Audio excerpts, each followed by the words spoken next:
한국에 체류하는 외국인이 알아두면 도움이 되는 꿀팁. EPS 팁스의 두 번째 시간. 한국의 직급 개념부터 직장 문화와 기본적인 한국식 예절까지 함께 알아볼까요? 한국어를 배울 때 어려운 것 중 하나가 바로 존댓말인데요. 직장에선 특히 더 신경 써야 합니다. 한국의 직장에선 직급 순서에 따라 호칭 표현이 달라지기 때문인데요. 우선 일반적인 회사의 직급은 인턴, 사원, 주임, 대리, 과장, 차장, 부장, 이사, 상무, 전무, 부사장, 사장 순으로 높아집니다. 상급자의 경우 성과 직급, 존칭으로 부르는 것이 일반적이지만 때에 따라 직급과 존칭으로 부를 수도 있습니다. 부장님, 김 부장님처럼요. 동급자의 경우엔 어떨까요? 존칭을 빼고 성과 직급으로 부르면 되는데요. 같은 직급이지만 본인보다 입사가 빠르거나 나이가 많다면 상급자와 같은 호칭을 사용하는 것이 좋습니다. 하급자의 경우엔 동급자와 같은 호칭을 사용하면 되는데요. 마땅한 직급이 없다면 땡땡씨 혹은 땡땡님으로 부르기도 합니다. 본인이 다니는 직장에선 어떤 호칭을 사용하는지 잘 파악해서 적절한 호칭을 사용하는 것이 중요하겠죠? 한국 직장에서 살아남기. 그 첫걸음인 직장 내 올바른 호칭 예절 기억해주세요. 호칭뿐만 아니라 기본적인 인사말도 달라집니다. 본인보다 나이가 많은 사람이나 상사를 만나서 인사를 할 때 안녕 대신 안녕하세요. 감사 인사를 전할 땐 고마워 가 아니라 감사합니다 라고 해야 정중한 표현이 됩니다.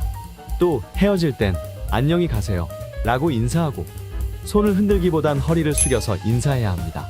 한국 직장에서는 직책에 따라 상하 관계가 분명하고 위계 질서가 존재합니다. 이는 특히 위험한 기계를 다루거나 안전사고를 방지해야 하는 현장에서 더 두드러지는데요. 조그마한 실수가 큰 사고로 번질 수 있기 때문에 주어진 일을 처리할 땐 정해진 규칙과 상사의 지시에 잘 따르는 것이 중요합니다. 또 일하다가 문제가 생기면 혼자 해결하기보단 상사에게 보고해서 문제를 해결하는 것이 좋겠습니다. 이 외에도 조직 생활하는데 알아두면 좋을 기본적인 한국 에티켓을 알아볼까요? 기본적으로 상대방에게 예의를 갖추기 위해선 상사에게 뭔가를 건넬 때 두 손으로 건네고 받을 때도 두 손으로 공손하게 받는 것이 좋습니다. 열심히 일하고 기다리던 식사 시간. 한국인에게 중요한 건 밥심이라고 하죠. 한국의 에티켓은 밥 먹을 때 특히 지켜야 할 것들이 많은데요. 직장 동료들과 같이 밥을 먹을 때 알아두면 좋을 에티켓도 알려드릴게요. 보통 가장 아랫사람이 물과 식기를 세팅하는데 직급이 높은 분부터 드리면 좋고요. 다 같이 먹는 탕, 찌개류의 음식을 먹을 땐 개인 접시에 담아 상급자부터 드리는 것이 한국의 식사 예절입니다. 이제 먹을 준비가 다 됐으니 먹어볼까요? 잠깐! 맛있게 먹는 건 좋지만 큰 소리를 내며 식사하는 행위는 예절에 어긋납니다.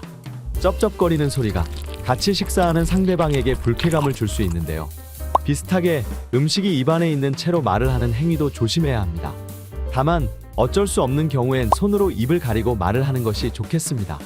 한국에서는 젓가락과 수저를 이용하여 식사를 하는데 다 함께 먹는 음식을 젓가락으로 뒤적거리지 않고 집은 음식은 바로 먹는 것이 좋습니다. 반드시 지켜야 하는 법은 아니지만 예의를 중시하는 한국에서 한국식 예절을 익혀둔다면 단체 생활할 때 더욱 좋겠죠. 이상 알아두면 사랑받는 다양한 한국 정보 EPS 팁스, 다음에 또 다른 꿀팁으로 만나요.